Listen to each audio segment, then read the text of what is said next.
Listen to Umar Johnson speak about opening a school. He wants you to believe this is something new and he is the only person that is doing it. When the truth of the matter is, it's not something new and it has been done before and is currently being done.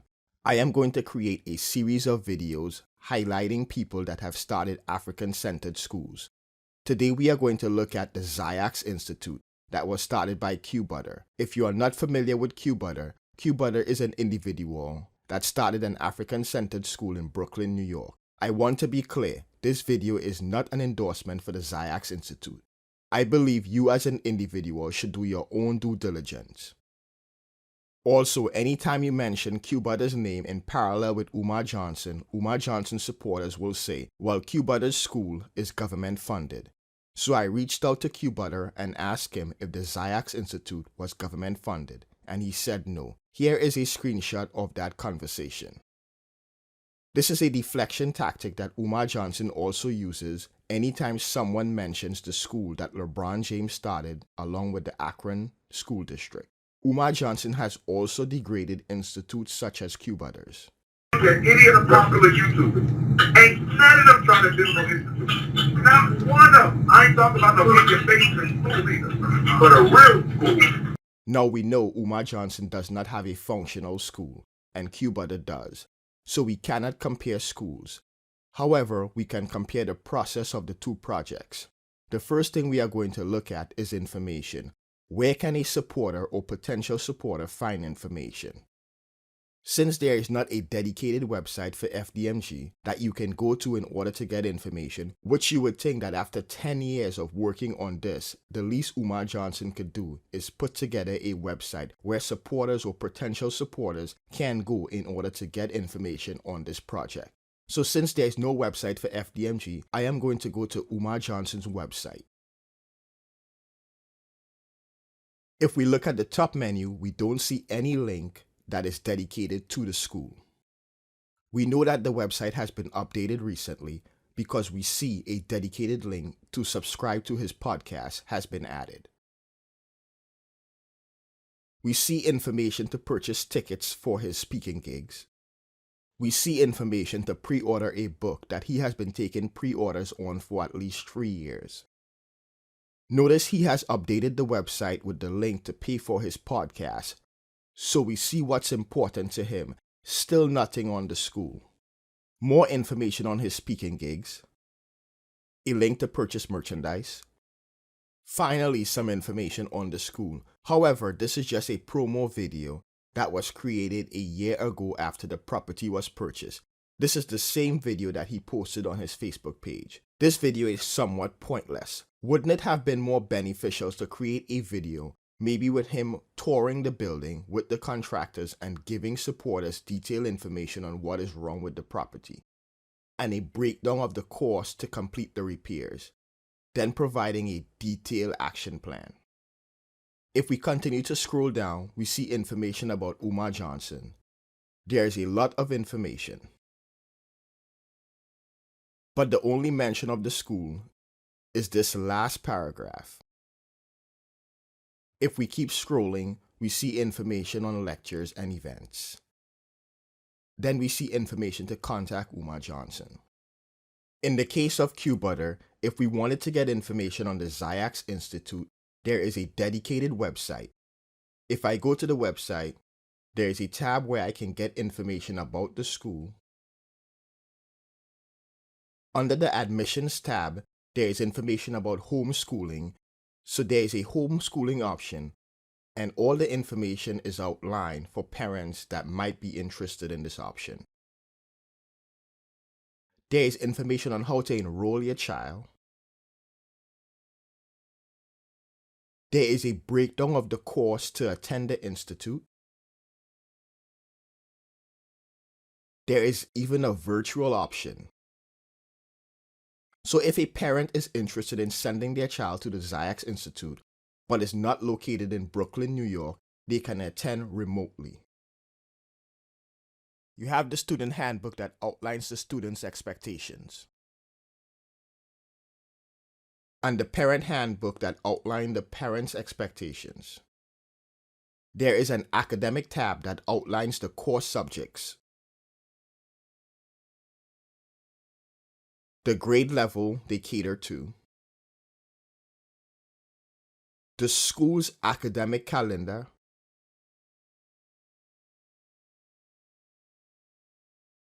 information on their STEM program,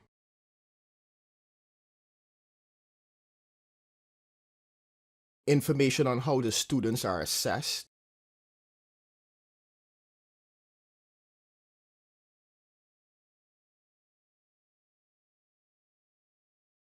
then there is a donate and support link. We will come back to this.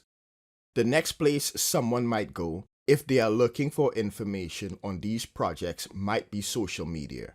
Just like there is no dedicated website, there is no dedicated social media page for FDMG. We would have to look at Umar Johnson's Facebook page. If you look at his Facebook page, you will see two main things. He's asking for donation and he's promoting his speaking gigs. But there is no detailed information on the progress of the school.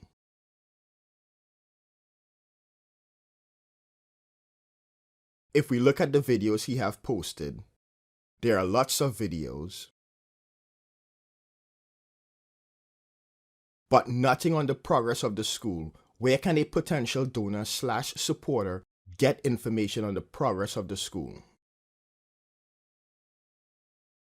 Let's look at his IG page, and we see the same thing, posts asking for donations and posts promoting his speaking gig, but nothing on the progress of what is happening with the school.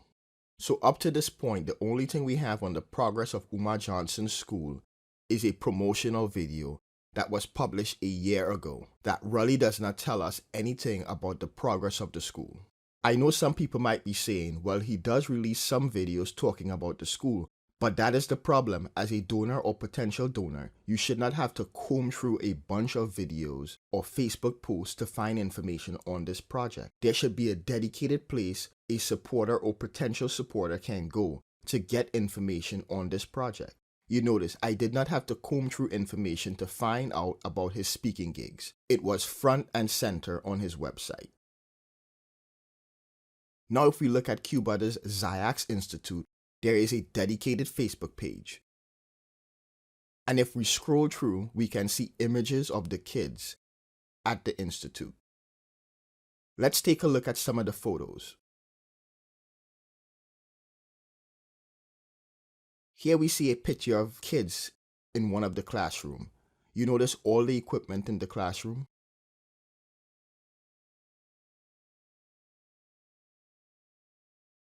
Here is another picture of kids in the classroom.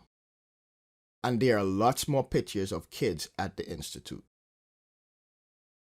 There are also videos that show interaction with the students.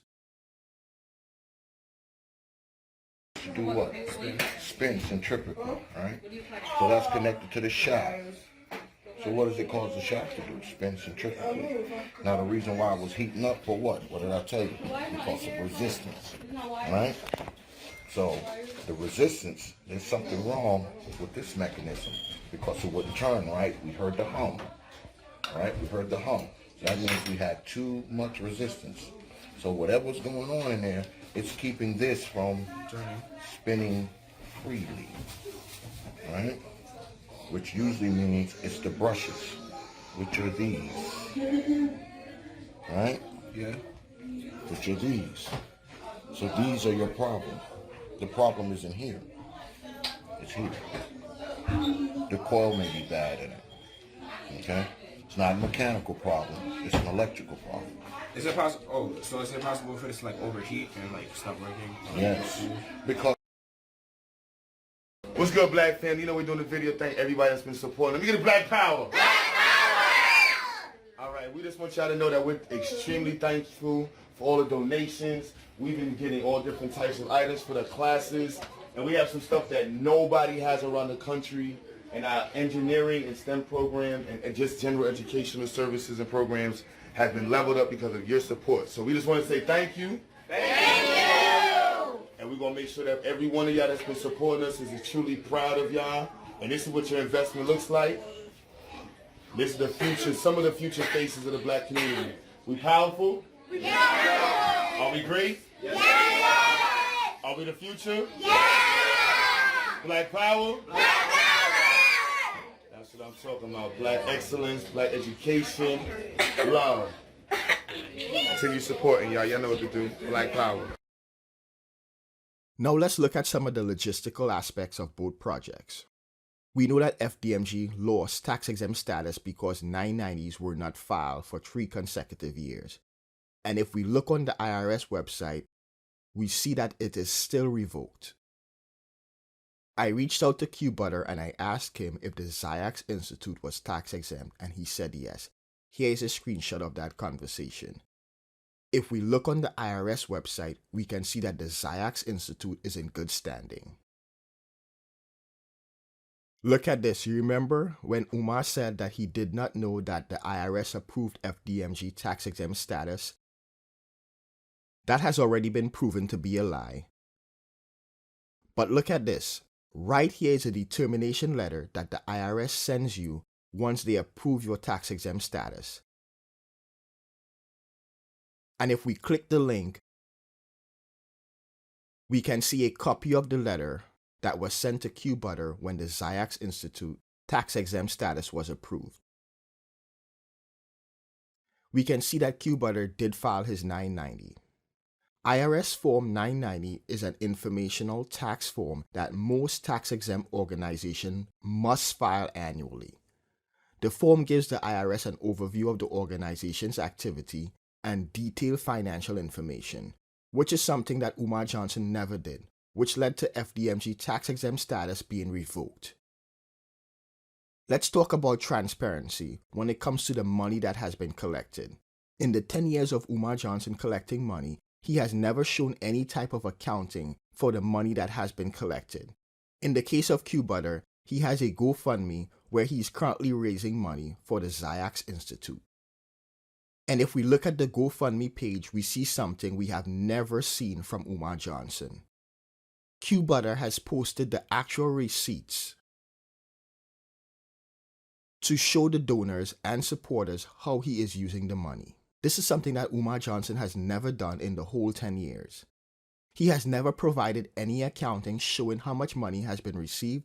He himself has never provided any documentation showing supporters how much he paid for the property. He says he has gotten estimates to repair the building, but he has never shown these estimates. And we could go on and on in regards to the things that Umar Johnson has provided no receipts to the supporters/donors on. When it comes to Umar Johnson and this school project, there has been absolutely zero transparency. Like I said in the beginning, this video is not an endorsement for the Xyayx Institute, and you should do your own due diligence. To be honest, I heard about Q Butter, but only took a hard look at what he was doing when I decided to make this video.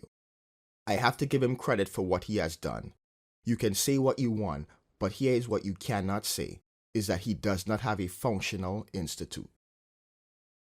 You can go to a dedicated website to get detailed information about the Xyayx Institute. You can look at the pictures and videos of the kids interacting at the Xyayx Institute.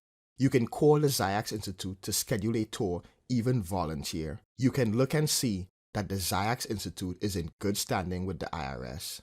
Donors or potential donors can look at the receipts showing how the money that was donated is being used. On the other hand, you have Umar Johnson that has been working on opening a school for 10 years. And what are the results after 10 years? No transparency, no website that a supporter or potential supporters can go to get information on the progress of the school, a revoked tax-exempt status, buildings that are heavily vandalized, and Umar Johnson has no idea how much it would cost to get these buildings functional. You have unpaid property tax that are now in collections, along with other unpaid bills that are linked to this property. If this is how Umar Johnson is handling something that he claims to be so passionate about, I would hate to see how he handles something that he's not passionate about. I am going to make a donation to the Xyayx Institute just based on the level of transparency provided by Q Butter. I have reached out to Q Butter a few times with questions, and he provided the answers without hesitation. This is what you would expect from someone that is running a legit operation and is asking the public to support them financially. The next person I'm going to be highlighting in this series is Dr. Bernita Thompson. She is someone that did not just start one African-centered school, but she started 2 African-centered schools.